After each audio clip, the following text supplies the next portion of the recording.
He is the bestest thing that has happened to me. Life changed and in a very, very, very awesome way. Love you, Kanra. Love you to the moon and back. ಅಕ್ಕಿ ಬಂಗಾರ, ನನ್ನ ಪ್ರಾಣ, ನನ್ನ ಚಿನ್ನಿ, ನನ್ನ ಮುದ್ದು, ನನ್ನ ಬಂಗಾರ, ಕೊಟ್ಟಿ ತಳ್ಳಿ ಆಟ ಆಡ್ಬಿಡ್ತೀನಿ. ಆಮೇಲೆ ಅಕ್ಕಿ, ಅಪ್ಪ is always there for you. Okay, love you ಬಂಗಾರ. Happy second year birthday. Happy birthday. Smile ಮಾಡು. ನೀನ್ ನಮ್ ಲೈಫ್ ನಲ್ಲಿ ತುಂಬಾ ಸಂತೋಷ, ತುಂಬಾ ನಗು ಎಲ್ಲ ತಂದಿದ್ಯಾ. ನಿನ್ನಿಂದ ಆಟಗಳೆಲ್ಲ ಆಡಕ್ ಕಲ್ತ್ಬಿಟ್ಟಿದೀನಿ ಬಂಗಾರ ನಾನು. ಹ್ಯಾಪಿ ಬರ್ಡೇ ಕಂದ. ಅಕ್ಕಿ ಚಿನ್ನಿ ಬನ್ನಿ, ಹ್ಯಾಪಿ ಬರ್ತ್ಡೇ ರಾ. ಅಕ್ಕಿ ಅಂದ್ರೆ ನನಗೆ ತುಂಬಾ ಪ್ರಾಣ. Akki I love you. She's got so much of happiness to us. So much of joy, so much of happiness.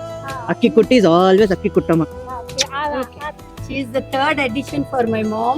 Grandkids, great grandkids. We love you, Talli. ಚಿಟ್ಟಿ ಬೇಬಿ 100 ವರ್ಷ ಹಿಂಗೆ ನಗ್ನಗ್ತಾ ಆರಾಮಾಗಿರ್ಬೇಕಾರೆ ಹಿಂಗೆ ಎಲ್ಲಾರ್ಗು ಆಟ ಆಡ್ಸ್ಕೊಂಡಿರೋ ಚಿಟ್ಟಿ ಹ್ಯಾಪಿ ಬರ್ತ್ಡೇ ಅಕ್ಕಿರಾ.